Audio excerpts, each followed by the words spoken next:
Shalom, shalom, shalom. Before I start, I want to give all honors and glories and praises to Yahweh, Bahashem, Yahweh Shai, Bahashem, Wahab, Bakar Kodash, Yahweh, which is the one true name of the Heavenly Father, Yahweh Shai, who the world ignorantly calls Jesus Christ, but his one true name is Yahweh Shai. Double honors to the elders and the apostles of Great Millstone, who will well and teach well, because those are the men who I learned this truth from through the spirit and power of Yahweh, Bahashem, Yahweh Shai. Peace, blessings, salutations to the hopeful elect. And shalom to you, sincere brothers scattered abroad, pushing forth this word in truth and sincerity. I am the brother Mashiach Arazakah from the servants of Yahweh Yahweh Shai Camp, Las Vegas, Nevada branch. And pretty much this will be finishing off of Genesis 49. I'll call it Genesis 49, chapter 49 breakdown. Genesis chapter 49 breakdown, part 2. Now, if you haven't seen part 1, which I did yesterday, you should go and watch that video first before you watch this one, because in this video I'm already in the middle of the chapter. So if you're an individual that's trying to get the first part, I just did the first part yesterday. I broke it down from verse 1, I think, all the way to verse 12. Yeah, so I'm at Zebulon now, which is Genesis 49 and 12. Alright, so hey, Lord willing, this lesson is edifying. Let's get started. This is Genesis 49, and I'll start at verse 12 again. It says, his eyes shall be red with wine, and his teeth white with milk. Now, we went over that yesterday. That wine, red with wine, is referring to the Messiah. He was a wine bibber. He drank a lot of wine. And also that his teeth being white with milk, that's not talking about his actual teeth. And the reason why I show my teeth is because people believe it's talking about his actual teeth. That's not talking about that. That's talking about the sincere milk of the word, which goes to, I think it's 2 Peter 2 and 2. Alright, or 1 Peter 2 and 2. I think it's 1 Peter 2 and 2. Right? So it's talking about the sincere milk of the word, which that's talking about the Messiah in Genesis 49 and 12. This is Genesis 49 and 13. It says, Zebulon shall dwell at the haven of the sea. And who is Zebulon? Zebulon today is the so-called Panamanians and Guatemalans. The Panamanians and Guatemalans. Alright? That's the tribe of Zebulon today. It says, Zebulon shall dwell at the haven of the sea, and he shall be for a haven of ships. And what is that haven of ships talking about? That's talking about the Panama Canal. Alright, you have ships that go through there.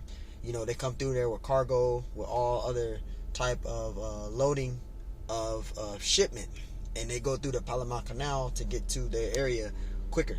So the ships, that's talking about the Panama Canal, which you can look up. It's like pretty much boats go there to get to their shipments, their deliveries faster. So they go through the Panama Canal. Alright, so that's what that's talking about. This is Genesis 49 and 13. It says, Zebulon shall dwell at the haven of the sea, and he shall be for an haven of ships, and his border shall be unto Zidon. So there you go. That's talking about the Panama Canal. Alright, you have ships that go through the Panama Canal for shipments, loads of merchandise, things like that. But they go through the Panama Canal. So that's what that's talking about. But Zebulon today is talking about the Panamanians and the Guatemalans. That's the tribe of Zebulon today. Verse 14, and it says, Issachar is a strong ass couching down in between two burdens.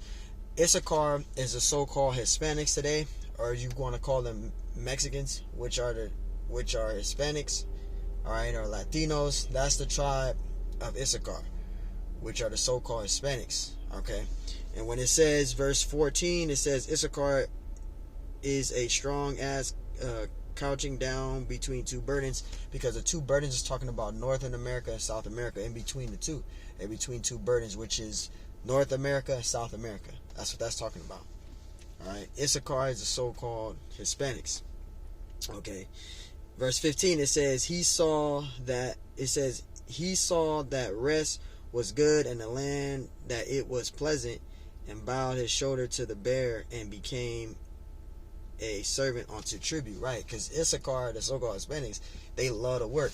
Issachar worked 2 jobs, 3 jobs. They just love to work. Working is just in their spirit, you know.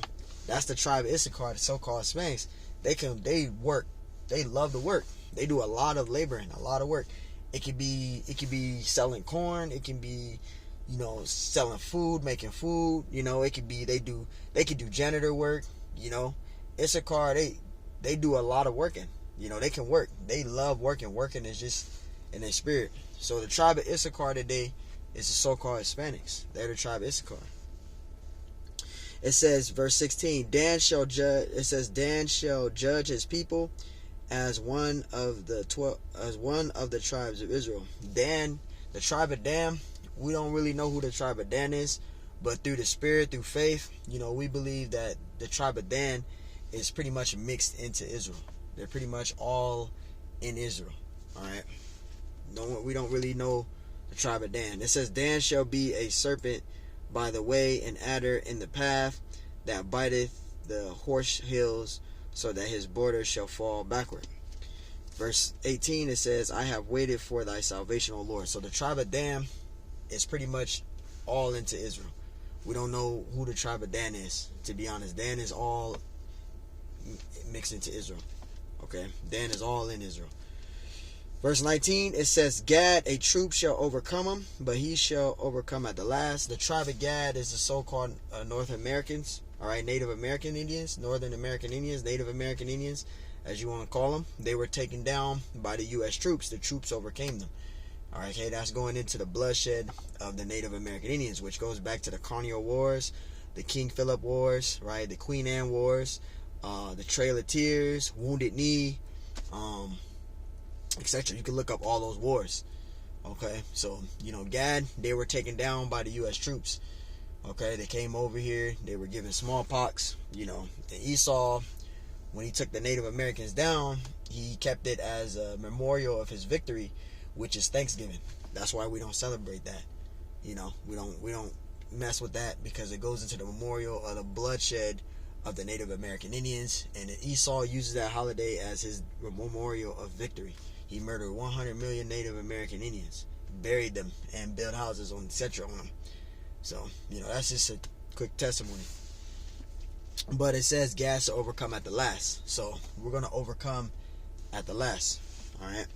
This is Genesis 49 and verse 20. It says, out of Asher his bread shall be fat and shall yield royal dainties. And that's jewelry.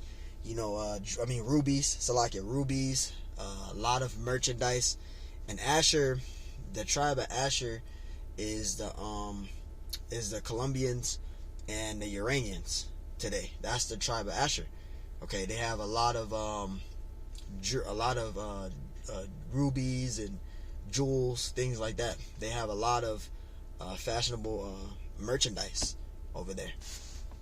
Okay, so it says, read that again.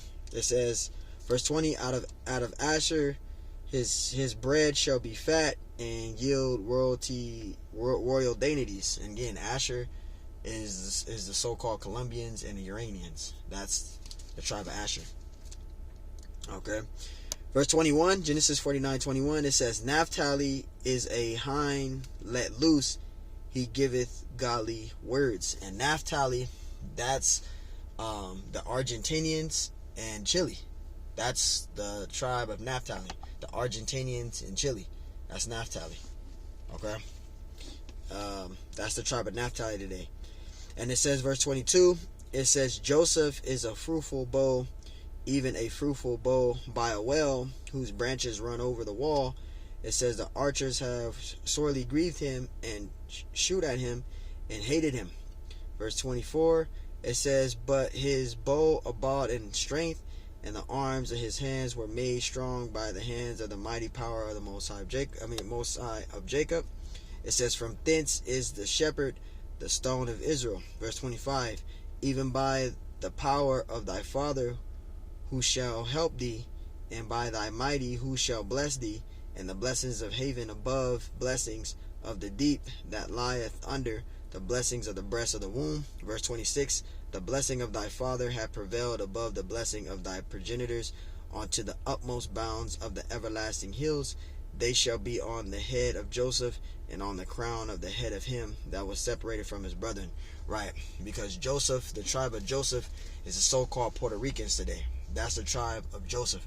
And Joseph, he was sold. His brothers sold him and he became a slave to the Hamites in Egypt, but the Lord setting it up for him to wind up becoming governor of Egypt.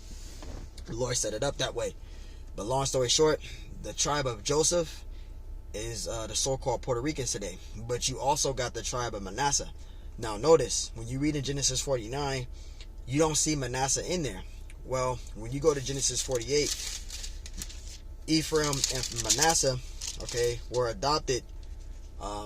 Ephraim and Manasseh was taken in by Joseph's father Jacob, and he claimed them as his own children. Not adopted, but he claimed Joseph's sons as his own children. That's what makes up the 12 tribes of the nation of Israel. So Ephraim and Manasseh come from the line of Joseph, okay, which Ephraim is the so-called Puerto Ricans today. That's the tribe of Joseph.